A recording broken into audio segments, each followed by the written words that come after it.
And welcome to another episode of the Tax-Free Crypto Podcast. I hope it's been helpful to you. We've tried to take some complex news and bring it down to some simple terms. Well, we made it through September. It's nearly over. We're almost there. And to see what we've been through, September's never been a good month for cryptocurrency. It's never been a good month even for the stock market. But we've made it through. I went heavy on some coins, some tokens. I even bought an NFT this past couple of weeks as well. So I'm sort of doubling down as prices sort of are leveling out. But I just kind of have this case for the bull market that we see sort of on the rise. So my case for the bull market that should happen, that we're all anticipated for, is actually what we're going to talk about on this episode of the Tax-Free Crypto Podcast. But before I get there, what Tax-Free Crypto is we are a website you go to for an exchange to buy cryptocurrency through your Roth IRA. We are tax-free because you can buy cryptocurrency through a Roth IRA. And so if you go to our website, taxfreecrypto.com, click on the Get Started link, and then when you get to that next page, it's going to ask you to either pay $250 to set up an account, or if you use the promo code TFC Podcast, it's a free account. Open it up, and then you open it up by whatever fund you'd like. You can do it through a 401, a SEP, a simple, but to make it a tax-free account, we always recommend people to open up a Roth IRA because that means your gains are completely tax-free. You can roll over from another retirement account to do that, or you can self-fund it with the limitations of contribution, of course. But this is what makes it tax-free crypto, is because you can buy and sell cryptocurrency through your Roth IRA. So that's who we are. Follow me on Twitter, taxfree_crypto, taxfree_crypto, and let's kind of hang out together on Twitter, or X as it's known now. All right, so let's talk about this bull run that I anticipate coming up. We've been in one of the longest stretches of a bear run I can ever remember, but it's kind of going somewhere, and there's a few reasons as to why I think, things I've written down as to why I think the bear market is almost over, whether we have another 6 months of it, or if just around the corner comes the bull run, I don't know. But I think we're toward the tail end. So I just want to give my thoughts and observations on what I've seen. One of the reasons that I think the bull run is coming is because of the Bitcoin halving event. Now, we've talked about the halving here on the Tax-Free Crypto Podcast before. And the halving event is simply when the people who mine for Bitcoin, they're only going to be awarded a lesser amount in the next halving. So every 4 years, it's built into the algorithm of Bitcoin that every 4 years, Bitcoin is cut in half as far as how the miners are rewarded. Back in 2009, miners were rewarded 50 Bitcoin. You imagine having 50 Bitcoin. That's what they were rewarded. 4 years later, it went down to 25. 4 years later, 12 and a half. 4 years later, 6.25, which is where we're at right now. So the next halving event, which should be April or May of 2024, it's going to go down to 3.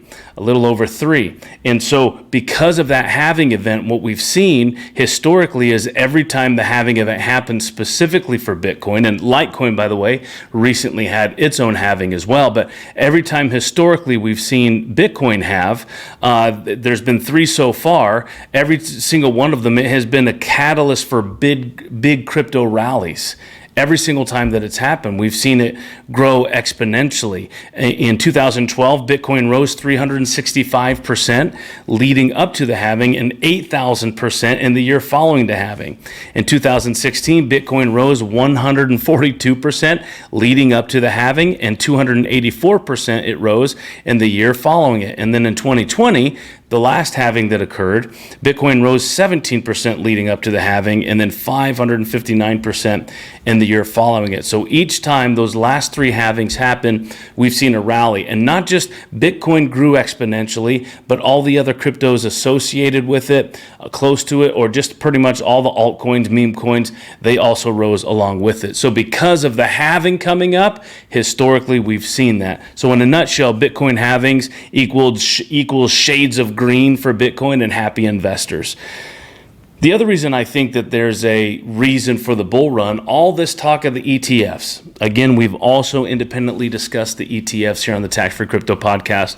I've explained the difference between a futures ETF and a spot ETF and what those are, go back into our archive to look up those different things if you'd like to see what the difference between those are. But all of this talk of the ETF, an exchange traded fund that's happening by BlackRock, ARK, by Fidelity, Vanguard, all these other major financial institutions, they've put in their applications. ARK, they were not denied, they were just told not yet. Grayscale, right, the largest manager of digital assets that's out there, they put in for a spot Bitcoin ETF a while back. They sued the SEC and they just won their case. So the question is not if a spot Bitcoin ETF is going to be approved. Actually, the question is when. When's it going to happen? It's absolutely inevitable what's going to happen with that ETF. We know that that's going to come in. So again, with the financial institutions, we talked about BlackRock, Fidelity, Franklin Templeton, Invesco, WisdomTree, Van Eck, ProShares, GlobalX, Grayscale, Bitwise, Roundhill, and a few others. It's funny how a lot of these firms said they wouldn't touch crypto with a 10-foot pole a few years ago, but now they're all doing that thing where you throw an invisible rope out there and sort of kind of drag it in. Right now it's the best friend, Larry Fink, who is the CEO, leading manager of BlackRock. He himself has said Bitcoin is digital gold, whereas just a few years ago, they were laughing at it. To see that now, we heard them talk about crypto that way. Now we're seeing the adoptions rate rise, and now they're putting in, hey, we want to get in on the price of that. So this is why this ETF situation is good. ETFs have historically led to price rallies for assets, right? When an ETF bought gold, right? This happened with gold. Gold was a good thing to possess and have, but as soon as an ETF began to own it, we saw the price of gold go up. So it hit a record high when, let's see, the first gold ETF was listed on the New York Stock Exchange back in November of 2004. And within the first few days, the ETF saw $1 billion plus in flows through it. So within a few years, the price of gold hit a record high.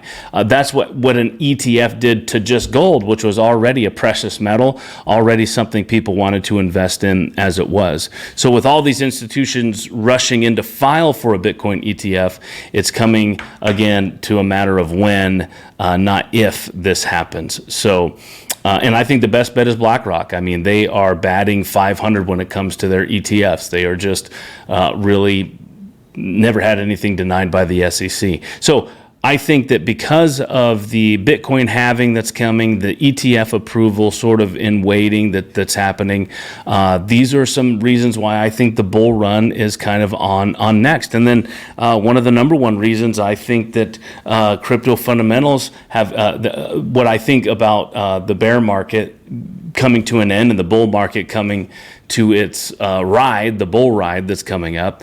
I think one of the number one reasons is that crypto's fundamentals have gotten stronger during the bear market. So what I mean by that is, while prices may have decreased a little bit when it comes to these things, the overall value of crypto has increased.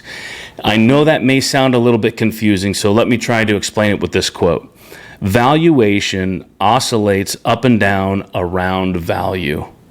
Let me read that again. Valuation oscillates up and down around value. That was made by Dharmesh Shah, who's the billionaire and founder of HubSpot. And I thought that was an interesting quote because value is often associated with the valuation, or otherwise known as prices, of an asset. But the problem with that is that prices are subjected to a lot of different variables like economic crashes, high interest rates, forced liquidations, etc. Those things. That's kind of what prices are subject to. So although the value and valuation are definitely related, they are not the same thing. For example, let's look at Ethereum's price, right? Ether's price. The price of ETH is down. It went down a little bit today as well. But nonetheless, it doesn't mean that Ethereum has become less valuable, has it? No, absolutely not. More importantly, heck no, that's not the case. That's not what happened. So if anything, Ether's value has increased. Its value has increased. Its price might have increased, but its value did. So now back to the overall crypto market. How can we tell if the true value of crypto has gone up? Right now, again, this is all speculation. This is all my opinion. This is me trying to be the ever optimistic person that I am. So how can you tell that the overall value of crypto has gone up? It is. Here's my math equation. It's the number of people on earth who believe crypto is valuable times the intensity of that belief. So when the bear market, during this bear market, it has scared a lot of people away, right? There have been plenty of new and familiar faces that have stuck around and got there. I've gone heavy. I've bought more because crypto's been on sale. It went down, so I'm just buying the dips. And other faces that have joined the party. For example, Shopify integrated stablecoin payment into its platform. I had a whole podcast on this with Shopify doing that deal with Solana Pay. That's a major news thing. Visa partnered with Solana also to make cross-border payments easier. So Visa sees the writing on the wall. Visa and MasterCard could have been the next blockbuster story, right? Not willing to integrate what is inevitable, but we're not seeing that. They're starting to be early adopters and integrators of these things. Who else has got on there? Telegram. They have 800 million monthly losers. Sorry if you use Telegram. That was a Freudian. Telegram, 800 million monthly users. They launched the whole crypto ecosystem that includes a blockchain. It includes a crypto wallet. I mean, they're going the whole 9 yards. They're new and familiar faces coming into the crypto market. Grab, which is the Uber of Asia, they created a new Web3 wallet that lets users pay for stuff in crypto. So they're coming into the scene. Twitter added an NFT feature to the app, and there's rumors that crypto payments could be integrated next into Twitter. And we know how much Daddy Elon loves his Dogecoin, or at least we call him the Doge father for a reason. Many of us bought Doge when he kept talking about it. I'm still hodling that, by the way. So I wouldn't doubt when X integrates those payments, it's going to be Dogecoin or maybe a stable coin, who knows, but they've already added NFT features to the app. Musicians and artists around the world, they've launched their work on blockchains. I recently read about Justin Bieber, who one of his tours, it was either a tour or a concert, I can't remember, but you could have invested into his tour with an NFT. If you bought a $28 NFT, you could have purchased that NFT, and you would have got a return on that investment. I think they issued a few thousand, and just within a couple of hours, they were sold out. So whatever Justin's concert did or tour did to make profits, those people who invested in it through an ETF were able to make some gains. So I find that quite interesting as well. So the list can go on and on and on and on. So this is sort of my optimistic look as to why I think the bear run is ending and the bull ride is about to happen. It's just these three situations: the Bitcoin halving around the corner, the spot ETFs that are being approved. I mentioned a while back, or a few podcasts back as well, that Kathy Wood of ARK Invest, she just put in for a spot Ethereum ETF. So not only are we looking for an ETF, a spot ETF in the Bitcoin sphere to come along, it's also now the Ethereum market that's going to come around. So let's just go that over again.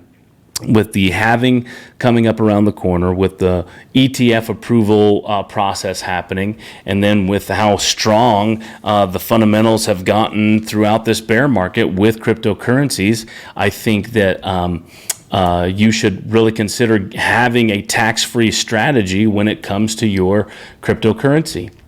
If you're going to be in the crypto game, if you are in the crypto game, I don't know why one of your strategies wouldn't be in a tax-free vehicle. And you can do that at taxfreecrypto.com. Use the promo code TFC Podcast for a free setup of your account. Otherwise, it's $250. And with that being said, we have a special guest here today. His name is Mark Fidelman, and I've been looking forward to talking to him for a while. He's an expert in the world of tokenization and security tokens, and he's the founder of Smart Blocks Agency. And so we welcome and invite Mark. All right, so Mark, why don't you just tell us about yourself? Yeah, I mean, how much time do we have? No, I'm totally kidding. So I'll make a long story short. I've always been in marketing and or sales, have run companies, have brought a few crypto companies public, have brought security tokens public. And my current focus is twofold. One, we run an agency for tokenization. We'll soup to nuts, we'll tokenize your asset. It's got to be a real asset over $5 million. And we're building a platform to be able to do this yourself, but just real estate to start with. So if you want to tokenize commercial real estate or just your residential property, which I'm not a big fan of, but I know that's where everyone wants to begin, you can do that. That's fascinating. And so that's what your whole smart blocks agency, this is how it's designed. What's the genesis of that? How did you come up with that concept? Well, I mean, basically Gary Gensler came up with it for me. He's attacking everything crypto. I don't trust these bureaucrats. Mm-mm. I mean, you've been following, I hope, the Ripple case where this guy's just a sheriff in the Wild Wild West doing what he wants and refuses to provide clarity as to what is a security, what's not. He's relying on a 1942 law or something like that, an Orange Grove law. I mean, it's like, come on, dude, you're just doing this. And his whole response to all of us is, oh, let your attorney figure it out. Well, the attorneys have figured it out, and they in direct conflict with what you're saying. Yeah. So I said, look, I don't want a Wells notice. I don't want to mess with the law. The system is corrupt as it is. It really is, by the way, whole other topic. So let me stay outside of it by following their rules or their exemptions specifically, which are Reg A, Reg D, Reg CF. So everything I do involves one of those if I'm working in the US. If I'm outside the US, obviously there's whole different rules. Yeah. I find that fascinating. In crypto, we know it's inevitable. We know where it's going. The mass adoption rate by people, and I mean, there's 300 plus of the Fortune 500 companies that are utilizing it for goods or services. I mean, it's definitely inevitable. I sent out a tweet and I tagged old brother Gary in it, saying, "Dude, it's inevitable. Just be on the right side of history. Don't be that guy." He's that guy. Yeah. He's probably got some buddies at the old Goldman Sachs, all those guys, they're like, slow this down for us until we get caught up and surpass everyone else, and then we'll take over. Or I'm pretty sure that's the conversation. Yeah, or let's drop that Bitcoin price a little lower so you can approve that spot ETF. Yeah, but I don't know if he's even doing that. He wouldn't approve Blackstone's or anyone else's ETF. I just think he's just anti-crypto at this point, thinks it's all a scam. The reason I know that is I've had some conversations with one of his former department heads, and he was giving the same talking points. I can't remember. He's an attorney. He was giving me the same talking points. And then when the Ripple decision came out, he was all upset. Oh, the judge got it wrong. It'll be overturned. Yeah, we'll see about that. Yeah, I highly doubt that. So I doubled down on my XRP after that. And then same with Grayscale. When they won, it's like, okay, I'm trying my best to have my strategy, like in my tax-free crypto account, I almost have a full Bitcoin purchased, but on my other exchange, I have a full Bitcoin. And so I'm glad to say I'm one of the few. I was thinking about that. I read a tweet the other day about there's only 21 million Bitcoin, or will ever be 21 million. And right now there's like 600 and something thousand total millionaires in the world. So there's more millionaires than there's available crypto or Bitcoin. Anyways, I thought that was a fascinating sort of analogy. Yeah, I mean, if Bitcoin becomes more of a currency, I think we'll see a lot more value in it. But I'm okay with it just being a reserve. Oh, agreed. A gold. I'm okay with that. I mean, they're trying to turn Bitcoin into an NFT producer and currency. I don't know. Do you really need that? Maybe, I guess. I don't know. I mean, Ethereum does good. We were just talking before we started today about, its ecosystem and what it's doing for those markets. And I mean, stable coins, I think, are better for currency as it is. And Solana Pay, what they're doing with Shopify and Visa, right, partnering with Solana Pay now to send overseas payments. I mean, we kind of already have the payment structure, but yeah, as you said, Bitcoin as a reserve or the definite commodity that it's been defined as. Yeah, I'm with you on that. We're going to get hate mail from the Bitcoin maxis on that one, though. Hey, but I'm still doubling down while it's on sale, man. I'm doing my best to buy it up. So yeah, it's so funny you say on sale. I mean, this thing was trading at $3,000 just 4 or 5 years ago. Unbelievable. Yeah, all for all the case. Well, that's awesome, Mark. I'm super delighted that you're here, that you're with us. I know that we were connected together through a a Tinder website is what I say, and it's just called Podmatch, where they get people together to do that. So I was delighted when I came across your profile. It was quite interesting. What else about tokenization, or if one of our listeners who heard this that would be more interested in finding more about you or how he can use your services, what would you tell them? I mean, look, even Blackstone says it, Citi says it, all the big banks are saying it. So you have to pay attention. Everything will be tokenized of any value in the future. We're not talking tomorrow. By 2030, they're predicting 16 trillion. Real estate alone globally is a $480 trillion asset. So tokenization isn't a $1 billion industry. It is a multi-trillion dollar industry. You add in the bonds, the equity and debt that's out there, and we're talking almost a quadrillion dollars that could be, or of assets that could be tokenized. Now, it's not going to happen fast because the infrastructure isn't in place, right? And there are still some things that need to be put in place in order for this to be effective. But if you could picture a world, and by 2030, you can have me back. Hopefully, you still have your show, where because it's tokenized, everything is done automatically through smart contracts. So, for example, if I'm paying my mortgage, for example. My utility bill's paid, everything's paid as a result of it being tokenized, because it's smart enough to know that this needs to be done, this needs to be done, this needs to be done in relation to that asset. And that's just the beginning. So you see how smart contracts work today, just on Ethereum and other. That will happen with tokenized assets, whether you like it or not. And I'm not talking CDBC. I'm anti-CDBC. We should never let this happen. Hopefully we don't let this happen. And this is where the Bitcoin maxis and I do agree. But it will be something that you control and you put in place. You invest tax-free automatically because it's smart enough to know that, hey, this went into my wallet or my account. I want to do this, this, and this based on an AI program that's gone out there and said, hey, tax-free crypto said to invest in this, and I follow them, and that's what's going to do. I made it. So you put in your life goals, and everything will be done automatic because it's tokenized. So that's the world in 2030. I guarantee it. Yeah, it's delightful. I saw scrolling through my Twitter feed as well. There was another video that was circulating. And I think it was a commercial from the early 90s. I think it was 92 or 93. I was 13 years old in 93. And it was about how Burger King just started accepting credit cards for payment. And it was fascinating to see that disgust of like, oh, it's going to take forever. Why can't they just take my cash and give me my change back? And I wasn't vested in it at 13. I didn't care. I just wanted my WAP or whatever my parents used. But I remember them sort of making fun of it. And it was just hilarious to watch us obviously evolve to now, where even the internet wasn't anything until, the mid 90s or 97.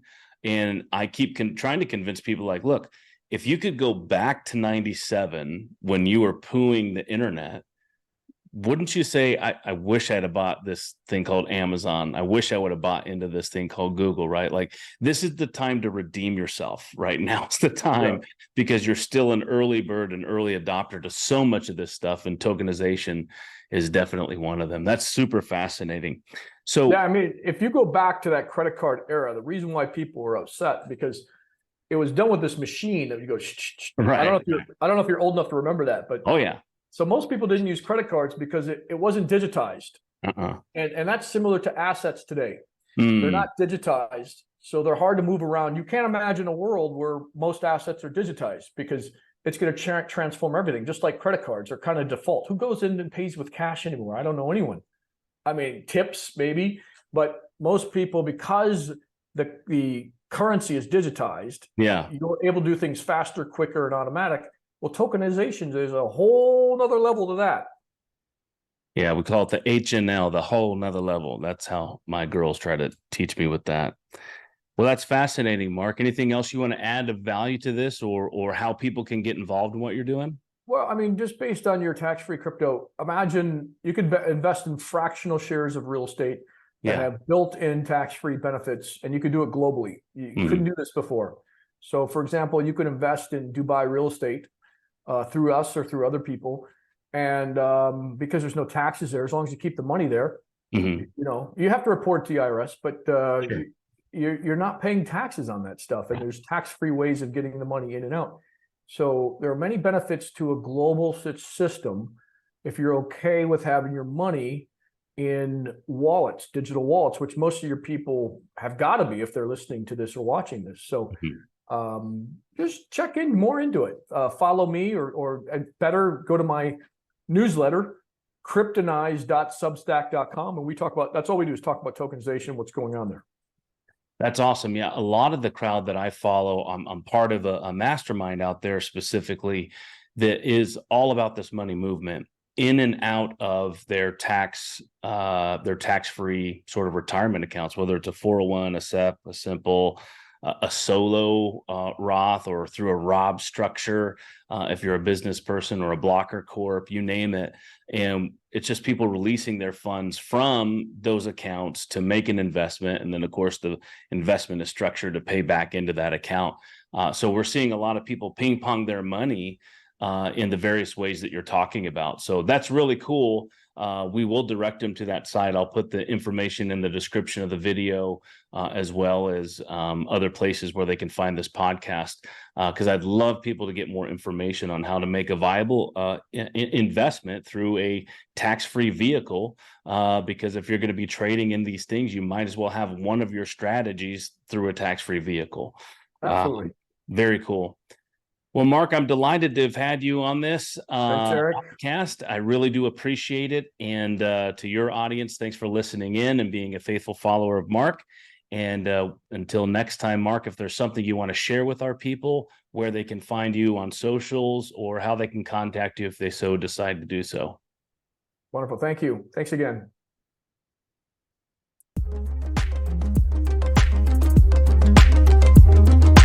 Tax-free crypto.